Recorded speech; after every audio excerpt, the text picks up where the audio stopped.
Hey everyone, and welcome back to Exo Medical Spa. Today we're going to discuss the most common procedure when it comes to aesthetics, and likely that is Botox and wrinkle reduction. So let's talk about the 5 key things that you can do or understand to give you the best and perfect treatment when it comes to Botox when we come back.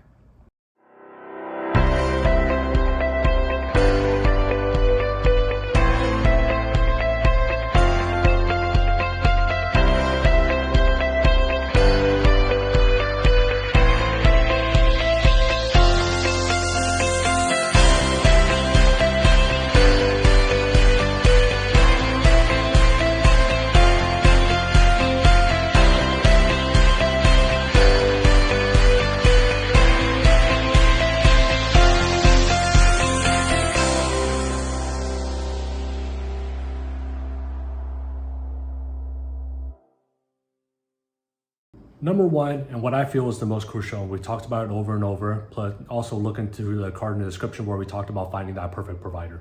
But you want to find a provider who's experienced, understands your personal goals, and then also gives you a really good explanation as to why you're choosing Botox, Dysport, Xeomin, Jeuveau, and then we have one new one coming out on the market as well. But if they can explain those differences and which one works best for you, and then also understanding your goals, whether it's crow's feet, forehead, glabellar, and then talking about why they're doing this procedure for you. So unless they can answer those things, unless they have great experience, and unless they're licensed, those are all the things that you want to look for when finding a provider. You have to match yourself and you have to be comfortable in regards to who's doing these procedures for you. Number 2 on our list of the 5 things that you want to look for getting that perfect Botox is understanding what look are you going for. Now this correlates back to that first one about finding the right provider. So if you go into a practice or a procedure and you just say, I want Botox, and the provider says, okay, and they just shoot you up and then they send you on your way. Well, in that case, you don't necessarily know what you're getting, and they haven't really heard about what is your personal goals. Granted, they might get it perfect, but if you just say, hey, I want frown, forehead, and crow's feet, but if I don't ask you, what look are you going for? If I don't ask you how many units you've used in the past, if I don't ask you, hey, is this your first time? All those questions will help me tailor that procedure to you. If you've never done it before, then if I don't understand what look you're going for, if I just freeze the heck out of you, then you're not going to be happy for 3 months. On the flip side of that is let's just say you want the frozen look, but I'm more of a conservative practitioner, and I do a conservative treatment, and in 2 weeks you still have a ton of movement. Granted, you look better, but you have more movement than what you want, then you're not getting the procedure that you want either. So having that understanding of what look are you going for, any history of procedures you've had it, what units you've used in the past, what Botox, Dysport, or what brand have you used in the past, is all important things for you to understand, and then me as a provider to get that out of you so I know what look you're going for. Now that I understand what look you're going for, natural, frozen, something in between, now I have to know how many units to put inside of you. Now, based on my education, based on my experience, based on the recommendations of Botox, I probably have a clear understanding of how much that you need. However, everyone acts differently. This is a medication. 1 pill of Tylenol may work for someone who needs 2 pills of Tylenol. So that's what we're trying to gauge when it comes to how many units we use. Also, have you used Botox in the past? Are you a person who's very resilient? Are you a person who works out a lot? Are you a person with very, very strong muscles? Granted, you may have 1, 2, 3, whole bunch of wrinkles, but it's all about how much muscle tone and how much strength you have in that area. So if I ask you, hey, for your frown, how many units have you used in the past? Oh, I've used 12, but in my head, I probably would have put 20 into you. So if you've always used 12 and you've always been happy with it, I'm gonna put 12 units to begin with, especially if it's your first time here with me. I wanna base it based on what you've been happy with in the past. Now, I may have a long conversation where if you put 2 units, I'm like, oh, that doesn't really make sense. Maybe we should try this. And if it doesn't work, then come back in 2 weeks and I can always put in more.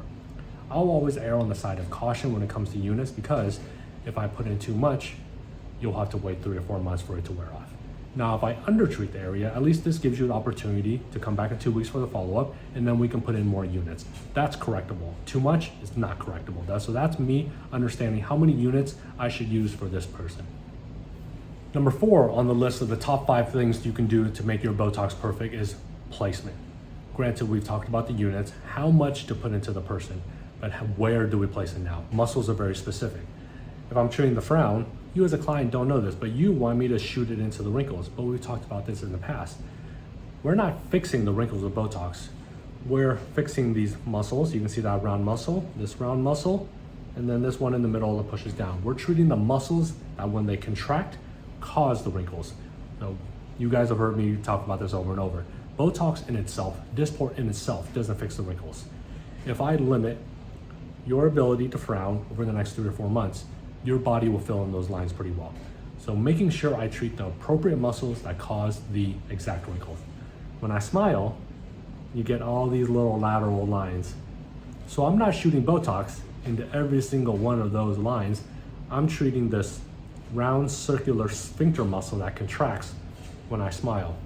When I lift my forehead, I'm not shooting Botox into every single one of these wrinkles. Imagine that. If you went in like this and you're like, I'm gonna shoot every single one of those wrinkles. No, we have these 2 vertical strip muscles that run from our brows to the top of our scalp, and every time we contract it, it lifts and causes these wrinkles. So I want to make sure I inject appropriately into the right place to address these muscles. The forehead is always the most finicky. So imagine if I shot this whole entire forehead with a bunch of Botox, you're likely not gonna like me. No matter how many units I put in there, even the most minimal amount, I potentially am gonna drop your eyebrows if I put it way too low into this area. So placement is key. Having a provider understands it's muscles that cause the wrinkles. We're not treating the wrinkles in itself. And then number 5 of the top 5 things that you can do to help improve your Botox or make your Botox perfect is having that follow-up. So remember, I've talked about those horror stories where they'll have Botox parties or these pop-up shops, and these friends and family will go to these shops, get the job done, and then not be happy with it, only to find out 2 weeks later they have no opportunity to do a follow-up. Or let's just say you find a provider that you don't necessarily gel with, and you didn't do 1 through 4 to begin with. So when it comes to number 5 and you're not happy with it, you don't feel comfortable going back to that provider or that clinic to do a follow-up to make the right adjustments. So for us, I always tell you, no matter what, didn't work, you don't like the procedure, or you don't know what's going on, but you don't like that treatment in 2 weeks. Come back, do a follow-up, and then we'll take care of it. Whether it's just needing more units, whether talking about the procedure, was this actually a Botox or Dysport issue to begin with, those are the things that you want to talk about. As a client, you're not in the medical field. You don't necessarily know what the cause is, but you're like, hey, I just don't like the procedure. But if you don't feel comfortable or you don't have the opportunity to follow up, then you'll never get the answer that you're seeking for. So 1, we talked about in the previous one, what was it, number 3, having the right units, is I'll undertreat it if it's the first time with you. I'll undertreat it if you're like, hey, I don't really know if I'm gonna like Botox or not. Then why don't I undertreat the situation? Have you come back in 2 weeks, and if you need more, we'll pop in more. Or in 2 weeks, you're like, hey, one eyebrow is higher, one eyebrow is lower, or my smile is crooked, what's going on here? I'll explain to you what's going on, and then we'll retreat it as well. So having that opportunity to follow up with the place that you went to, with the provider you went to, is so crucial. Now, do I do follow-ups for other people who have gone to other facilities? Yes, but now when you come in, if I don't know how many units was placed, I don't know what product we used, I don't know where the units was placed, it makes it very difficult. I can try to make adjustments for you, but it's very important that you have a provider that you feel comfortable with and you have the opportunity to go back to and follow up in the past. So those are the 5 top reasons or 5 top ways you can help improve your Botox or make your Botox perfect. Number 1, finding the right provider. Having that rapport, having that provider that listens to you, having that provider that knows what you want is crucial. Number 2, what look are you going for? Soft and natural, where I still have a little bit of movement, completely freeze everything. Knowing your personal goals and the look that you're going for is important.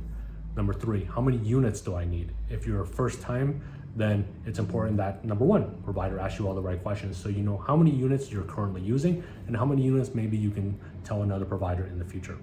Number 4, placement. It's not the medication, it's not how many units, it's also about where that provider places it. Do they understand your anatomy? Do they understand a male versus female from our previous video, placing it in the right place? So knowing anatomy, knowing where to place it is crucial.